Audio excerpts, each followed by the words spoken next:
Mark Cartwright's name is synonymous when referring to Florida Tech men's soccer success. He may not have been the one to initially put the program on the map, but he certainly played a role in making it one of the nation's most prolific in the early 1990s. Cartwright set the standard right away in his first season under legendary head coach Rick Stotler. As a freshman, Cartwright was awarded the team's Rookie of the Year and an All-Sunshine State Conference second-team performer.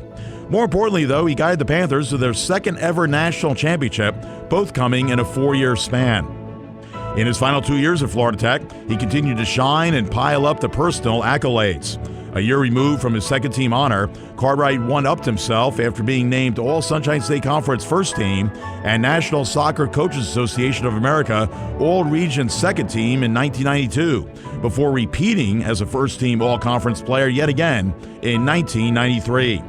In that 1993 season, the Panthers posted the program's only undefeated season in school history at 19 wins, no losses, and 1 tie. He wrapped up his career as a Panther with 59 starts in 60 appearances, 215 saves, and a stellar 0.90 goals against average.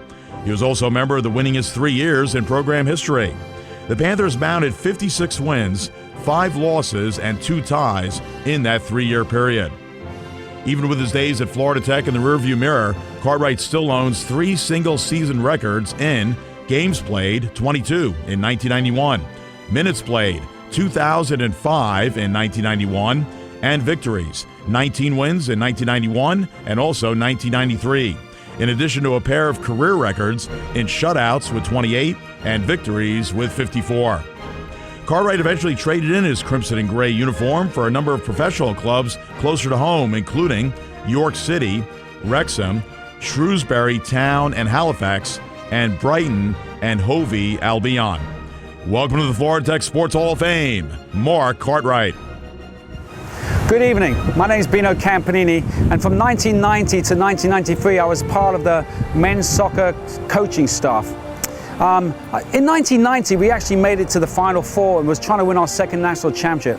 Unfortunately, during that season, our main goalkeeper got injured, and we ended up having to convert a player into a goalkeeper, and that really cost us in the Final Four and really cost us a national championship. So we decided in the off-season it was imperative that we found a high-quality goalkeeper. In the fall of 1991, a young man from Chester called Mark Cartwright came. He was 6'2". He was a tall, lanky, skinny kid. You know, it's hard to imagine that now when you see Mark sitting here tonight, but that was true back then. He was a very dynamic, athletic goalkeeper and was just what we needed in the program. Even as a freshman, he had a lot of experience, and although he had a lot of talent, raw talent, there was a lot there to be improved upon. But he fit straight into the team and joined in with Dylan Lewis, Paul Robertson, Keith Ames, and Colin Press into what was one of the strongest back fives in Florida Tech history. That team went on to a great season and actually made it to the Final Four and to a national championship game, which was played here on the campus of Florida Tech. What I remember about that game, and I'm sure Mark remembers it too, is that in the first 10 minutes, a 30-yard pile driver went into his top-hand corner. I think Mark might have got a hand to it, but anyway, we were 1-0 down. But what Mark showed in that game was what he showed throughout his career. He put himself up and played a fantastic game, not letting another goal in as we went on to win 5-1 and won our second national championship. As an individual, Mark was really dedicated to his profession, to his sport. He was willing to work really hard to improve and always had me stay with him after practice to work on him on some shooting, some crossing, and he really improved his game. And that showed in the 1993 season, where we went undefeated with a record of 19-1. Mark was unbelievable. With a defense behind Paul Robertson and Marcus Richardson, he performed very, very well and had one of the best records of any goalkeeper in Florida Tech. I'll always remember the 1993 season because not only did we go undefeated, we played in what was probably one of the greatest Final Four games in the history of the NCAA. That game was here on campus at Florida Tech as well, and we were 5-3 up in extra time and only a minute and 25 seconds away from another national championship game. Unfortunately, through some bad luck and some deflected shots, it went to 5-5. We went into a penalty shootout.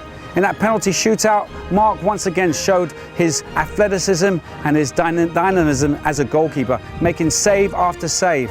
It actually went to 21 kicks. Mark had to make his own kick, which he did, and finally, at almost gone midnight, we lost on a penalty shot when Marcus Richardson kicked it over the bar. It was a bittersweet moment because it really was the last chance that we probably had of winning a national championship, but it was also a game where we didn't really lose and our record remained 19-0-1.